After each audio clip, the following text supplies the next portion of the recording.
नमस्कार, स्वागत है आपका द न्यूज़ लॉन्चर पर। मैं हूं अशोक वानखड़े, लेकर आया हूं एक खास खबर।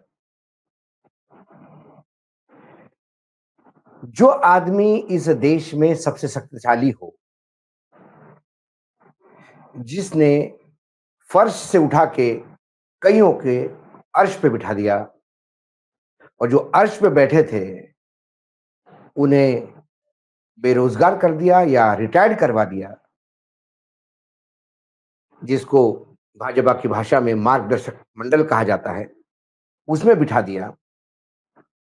वो सर्वशक्तिशाली व्यक्ति जब अपने रिटायरमेंट की बात करे, तो सोचना तो पड़ता है। मैं देश के गृह मंत्री आदरणीय अमित शाह जी की बात कर रहा हूँ। केंद्रीय गृह मंत्री अमित शाह जी ने बताया कि जब मैं देश का गृह मंत्री बना, तो सबने मुझे कहा कि बहुत अहम विभाग दिया गया है। लेकिन जिस दिन मुझे सहकारिता मंत्री बनाया गया, मुझे लगा कि मुझे गृह मंत्रालय से भी बड़ा विभाग मिला है, जो देश के किसानों, गरीबों, गाँव और पशुओं के लिए काम करता है। अमित शाह जी ने बुधवार को सार्वजनिक जीवन से रिटायर होने की बात कही। उन्होंने कहा कि सार्वजनिक जीवन से रिटायर होने के बाद मैं खुद को पूरी तरह से वेदों, उपनिषदों, प्राकृतिक खेती के लिए समर्पित करने की योजना बना रहा हूं। अमित शाह जी गुजरात, मध्य प्रदेश, राजस्थान की सहकारी समितियों से जुड़ी हुई महिलाओं के साथ सहकार संवाद में ये बात कर रहे थे। उन्होंने कहा कि मैंने फैसला किया कि रिटायरमेंट के बाद मैं अपनी बची जिंदगी वेदों, उपनिषद, प्राकृतिक खेती को समर्पित करूंगा। रासायनिक उर्वरकों से यानी फर्टिलाइजर से उगाया गया गेहूं अक्सर समस्या पैदा करता है। प्राकृतिक खेती न केवल शरीर को रोग मुक्त बनाने में मदद करती है, बल्कि एग्रीकल्चर प्रोडक्टिविटी भी बढ़ाती है। केंद्रीय गृह मंत्री के रूप में अपनी सफर के बारे में भी बात की। उन्होंने कहा कि सहकारिता मंत्रालय उनके लिए कितना खास है। जब मैं देश का गृह मंत्री बना, उन्होंने महिलाओं से अपने व्यक्तिगत विचार साझे करते हुए कहा, तो सभी ने मुझे कहा कि बहुत अहम मंत्रालय दिया है, नंबर 2 की पोजीशन है। सरकार में नंबर 2 पोजीशन पे रहोगे आप प्रधानमंत्री के बाद। लेकिन जिस दिन मुझे सहकारिता विभाग दिया गया, मुझे लगा कि ये गृह मंत्रालय से भी बड़ा है, क्योंकि जो देश के किसानों, गरीबों, गाँव, पशुओं के लिए काम करता है।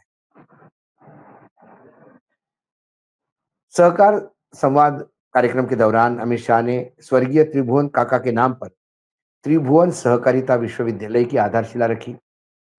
उन्होंने भारत के सहकारिता आंदोलन की सच्ची नींव रखने का श्रेय त्रिभुवन काका को दिया। अमित शाह जी ने कहा कि ऐसा इसलिए मुमकिन हुआ क्योंकि मैं देश भर में जहां भी जाता हूं, देखता हूं कि कैसे छोटे परिवारों की महिलाएं अपने बच्चों को एकजुट किए हैं, उनकी जिंदगी में बदलाव लाया है। अमित शाह ने आज कहा कि आज भी सहकारी समितियां स्थापित है, वहां लोग 1 करोड़ तक कमा रहे हैं। यह सब त्रिभुवन काका की दूरदर्शी विचारों की वजह से ही मुमकिन हुआ है। फिर भी उन्होंने कभी भी अपना नाम बनाने में कुछ नहीं किया। अमित शाह अमित शाह रिटायरमेंट के बारे में सोच रहे। कब होंगे ये पता नहीं, लेकिन एकाएक रिटायरमेंट की बात क्यों? सहकारिता उनके लिए नई बात नहीं थी। सहकारिता मंत्रालय मिलने के बाद ही उन्हें किसान, पशुपालन, खेती इसके बारे में ज्ञान था, ऐसा नहीं। वो तो पहले भी गुजरात में जब शुरुआती दिनों में जब राजनीति में उतरे थे, तो मंडी समितियों से लेकर कोऑपरेटिव बैंक के डायरेक्टर बनने तक का उनका एक सफर था। सहकारिता क्षेत्र से उनको उनसे ज्यादा एक्सपीरियंस किसी को नहीं, खासकर बैंकिंग। मधेपुरा बैंक का नाम आपने सुना होगा, जो डूब गई पूरी तरह से। केतन पारीक नाम के एक शेयर ब्रोकर ने इस बैंक को निगल लिया। तब उस बैंक में अमित शाह डायरेक्टर थे। बाद में केतन पारीख को ग्रीन चिट दी गई, क्लीन चिट दी गई। नोटबंदी के समय गुजरात के कोऑपरेटिव बैंकों में कैसा पैसा बदला है, ये देश को फिर से बताने की जरूरत है। तो कोऑपरेटिव को तो अमित शाह जी बहुत अच्छी तरह से जानते हैं, लेकिन एकाएक रिटायरमेंट प्लान क्यों, किस बात के लिए? अभी भी भाजपा का राष्ट्रीय अध्यक्ष नियुक्त नहीं हुआ है। क्या भाजपा के राष्ट्रीय नियुक्ति को लेकर, जो अध्यक्ष है भाजपा के राष्ट्रीय अध्यक्ष, उसकी नियुक्ति को लेकर क्या अभी भी संघ और भाजपा में खींचतान है? अभी तक तो ये बात हो रही थी कि चुनाव है, इसके लिए एक्सटेंशन, मतलब जब से भाजपा का जन्म हुआ तब से सबसे ज्यादा समय अध्यक्ष पद पे रहने का रिकॉर्ड तो जेपी नड्डा जी ने बनाया। उनका कार्यकाल तो 2024 में खत्म हो गया था, लेकिन लगातार एक्सटेंशन पे है और अब 2025 में आ गए हैं। जब अंतिम समय, अब इसके बाद एक्सटेंशन मिल ही नहीं सकता था, तब एकाएक पुलवामा हो गया, सॉरी पहलगाम हो गया। फिर कहा गया कि युद्ध जैसी स्थिति है कि अब इसको, इसके बारे में अब सोच नहीं पाएंगे, इसके अब एक जो पार्टी के संगठनात्मक चुनाव है उसके ऊपर थोड़ा-सा रोक लगा दी जाएगी। ये बात अलग है कि उसी पूरे समय में बिहार के चुनाव को लेके प्रधानमंत्री लगातार रैलियाँ कर रहे थे, लेकिन संगठन के चुनाव आगे खिसका दिए गए। बाद में ये बोला गया कि जब तक, अभी तो सिर्फ 19 राज्यों के अध्यक्ष तय हुए हैं। नहीं, अब तक 14 राज्यों के अध्यक्ष तय हुए हैं। जब तक 19 राज्यों के अध्यक्ष तय नहीं होते, तब तक राष्ट्रीय अध्यक्ष का चुनाव ही नहीं हो सकता। बीजेपी का संविधान कहता है। बीजेपी का संविधान भी जेपी नड्डा को इतना समय नहीं देता, लेकिन फिर संविधान भी आप सब्जेक्टिव अपने हिसाब से समझते हो और अपने हिसाब से उसको परिभाषित करते हो। अब तो 22 राज्यों के अध्यक्ष नियुक्त हो गए। अब तो नाम आना चाहिए। क्या संघ किसी नाम पे अड़ा हुआ है? क्या इनके दिए हुए नाम, क्या संघ 75 साल बाद, कौन, मोदी जी के 75 साल बाद क्या मोदी जी को रिटायर्ड होने के लिए कह रहे हैं? क्योंकि जिनको रिटायर्ड होना है 75 साल बाद, वो तो अभी भी अपने रिटायरमेंट का प्लान या रिटायरमेंट की कोई बात नहीं करते। और उनके जो संदेश वाहक है, जो समाज में संदेश देने का बात करते हैं, बाद में यदि वो संदेश ठीक पहुंचा तो पार्टी का, नहीं पहुंचा तो व्यक्तिगत विचार। जो झारखंड के सांसद है दुबे जी, निशिकांत दुबे, उन्होंने तो बोल दिया कि भाई 25 साल तक कोई वैकेंसी नहीं है, जब तक मोदी है तब तक मोदी ही रहेंगे। तो क्या मोदी 90 साल, 95, 100 साल तक प्राइम मिनिस्टर बने रहेंगे, या फिर संघ उन्हें 75 के बाद रिटायर करना चाहता है? क्या अध्यक्ष के जद्दोजहद में ये हो रहा है, संघ को लग रहा है कि यदि इन दो गुजरातियों का अध्यक्ष बनेगा तो फिर मोदी जी के बाद अमित शाह अपनी ताजपोशी करवाएंगे? उस संघ के सोच को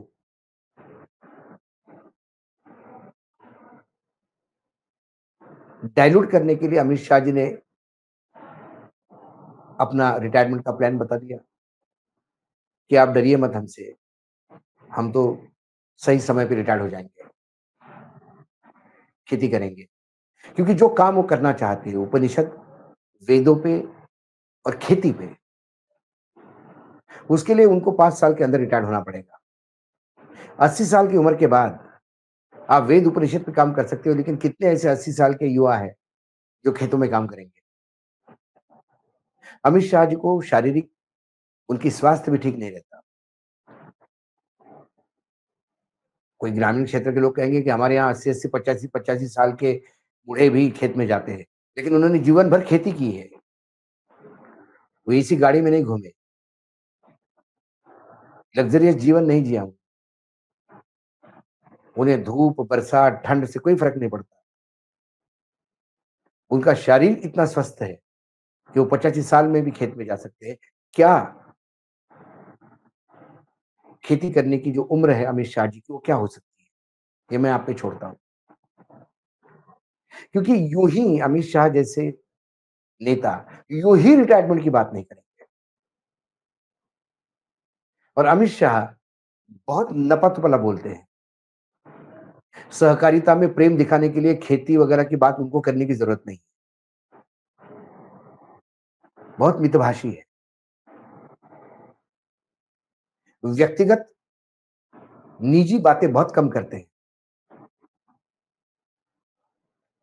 और अपने रिटायरमेंट का प्लान सबके बारे में बोलना ये निजी वक्तव्य है ऐसा मुझे लगता है। There is always something between the lip and the cup ये कहा जाता है। जब आप चाय पीते हैं, तो जब तक चाय का घूँट आपके मुँह में नहीं जाता तब तक एक गैप रहता है। बिटवीन द लाइन्स बहुत कुछ नेताओं को पढ़ना होता है। क्या ये रिटायरमेंट प्लान संघ को डायल्यूट करने के लिए था? या अमित शाह वाक़ई अब राजनीति से थक गए? या उन्हें लग रहा है कि संघ इतना हावी हो गया कि खुद ही पहले रिटायर्ड हो जाओ इसके पहले कि संघ कुछ एक्शन ले? कई बातें हैं, कई सवाल हैं। समय के गर्भ में सब उत्तर है। समय के साथ सब उत्तर भी मिलते जाएँगे। लेकिन आज कम से कम इस वक्तव्य से सवाल तो खड़े होते हैं, जो मैंने आपके सामने प्रस्तुत किए। आज इस विशेष कार्यक्रम में इतना ही। कल फिर आता हूँ किसी विषय के साथ। तब तक के लिए नमस्कार। देखते रहिएगा न्यूज़ लॉन्चर।